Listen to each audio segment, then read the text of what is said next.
India में कुछ debates कभी खत्म नहीं होते। They resurface every few years like old wounds that refuse to heal. The Ayodhya Ram Mandir Babri Masjid dispute is the prime example of this phenomena. एक ऐसा case जिसका फैसला सुप्रीम कोर्ट ने 2019 में दे दिया था, लेकिन जिसका पॉलिटिकल, सोशल और अब जुडिशियल आफ्टर लाइफ अभी भी जिंदा है। क्या इसका मतलब ये है कि फिर से सुप्रीम कोर्ट में अयोध्या डिस्प्यूट पे पिटीशंस देखने को मिलेंगी? जैसे कि आप सभी जानते हैं कि नई कंट्रोवर्सी ने पुराने जख्म खोल दिए हैं। जब ex chief justice of India justice DY. Chandrachud ने खुद अपने रीसेंट क्लैरिफिकेशन में कहा, the judgement was 1045 pages long because the case record was over 30,000 pages. Most people who criticise it have not read the judgment. It is easy to post opinions on social media without reading the full document. उनका ये कहना था कि उनके remarks को context से निकालकर miss interpret किया गया। What is happening on social media is that people lift one part of the answer and combine it with another part, completely removing the context. अब समझना ये होगा कि जुडिशरी की क्रेडिबिलिटी और पब्लिक ट्रस्ट को ये कंट्रोवर्सी कितना डैमेज करती है और क्या इसकी वजह से सुप्रीम कोर्ट के फैसले के खिलाफ फिर से सुनवाई की जाएगी। दर्शकों, सुप्रीम कोर्ट का अयोध्या जजमेंट 1045 पेजेस का था और उसके लिए 30,000 पेजेस के रिकॉर्ड एविडेंस स्क्रूटनाइज की गई थी। लेकिन हाल ही में प्रोफेसर डॉक्टर मोहन जी गोपाल, एक नोटेड कॉन्स्टिट्यूशनल एक्सपर्ट, ने कहा कि former chief justice of India D.Y.. Chandrachud के रीसेंट रिमार्क्स बाबरी मस्जिद के बारे में इतने कॉन्ट्रडिक्टरी हैं कि इनके बेसिस पे सुप्रीम कोर्ट में क्यूरेटिव पिटीशन फाइल किया जा सकता है। मतलब कि जिस जजमेंट ने अयोध्या डिस्प्यूट को सपोजिडली सेटल कर दिया था, उसी पर फिर से सवाल उठ रहे हैं और ये सवाल उठाने वाले कोई आम एक्टिविस्ट नहीं बल्कि एक सीजन लीगल माइंड है। प्रोफेसर गोपाल ने एक सेमिनार में कहा, the ultimate responsibility of a court is to deliver judgments that inspire trust. Justice must not only be done but also be seen to be done, especially by those who lose the case. In my personal opinion, the Ayodhya verdict was wrongly decided. The question now is whether we should work together to file a curative petition in the light of what Justice Chandrachud has said. Maybe we should. Let us see what follows. क्योंकि अगर सच में curative petition file होता है तो supreme court को फिर से एक ऐसे मुद्दे को खोलना पड़ेगा जिससे इंडिया की जुडिशरी ने अपने प्रेस्टीज और स्टेबिलिटी के लिए एक फाइनलिटी देने की कोशिश की थी। इशू यहाँ से स्टार्ट होता है जब जस्टिस चंद्रचूड़,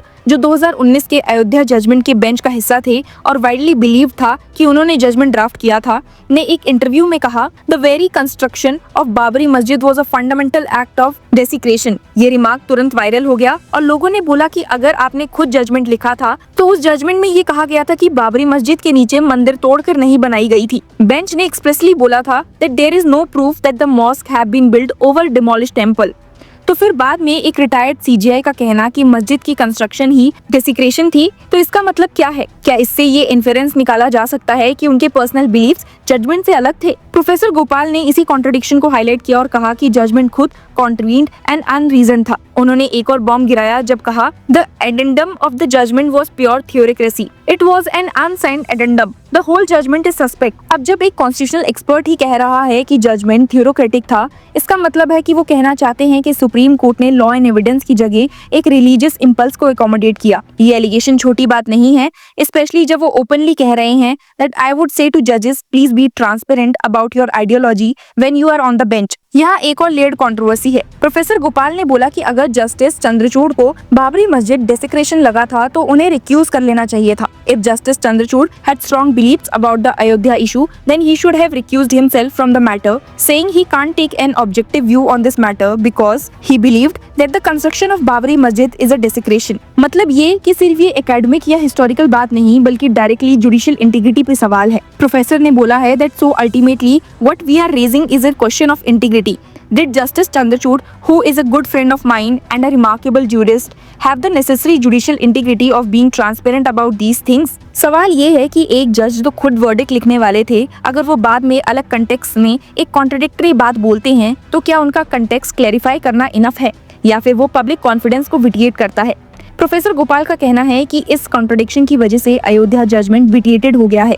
उन्होंने कहा, let us find out what he, Justice Chandrachud, said and let us work on a curative petition and demand that whole matter be reheard. It is vitiated now. This is the kind of reaction through which we can mold public opinion. Let us turn Justice Chandrachud's remarks into an opportunity to convince people of what really happened in that case and hopefully even approach the court to get a rehearing of the whole case. इस controversy में एक और angle है judicial independence और public perception का. X chief justice of India Chandrachud ने अपने clarification में बोला, unless a judge decides every case according to a netizen's ideological view, they are not considered independent. Independence is also seen as only deciding cases against the government. But you decide even one case in favor of the government, you are called pro-government.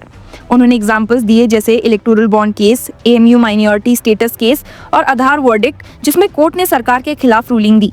ये बात सच है कि social media narrative judiciary को एक binary में reduce कर देते हैं, या तो जज भक्त है या एंटी नेशनल। लेकिन जब खुद एक फॉर्मर CJI के शब्द एक पुराने कॉम्युनल फ्लैश पॉइंट को रिवाइव कर देते हैं, तो ऑब्वियस है कि बैकलैश और डाउट क्रिएट होगा, और इस डाउट का पॉलिटिकल एंड सोशल कैपिटल दोनों है। ऑपोजिशन पार्टीज और मुस्लिम ऑर्गेनाइजेशन को एक नया लीगल वेपन मिल सकता है, जिसका इस्तेमाल वो कर सकते हैं ये दिखाने के लिए कि अयोध्या वर्डिक्ट इम्पार्शियल नहीं था। और कंट्रोवर्सी को और मसालेदार बनाने के लिए जस्टिस चंद्रचूड़ के पर्सनल फेथ और प्रैक्टिसेस भी स्पॉटलाइट में आ गए।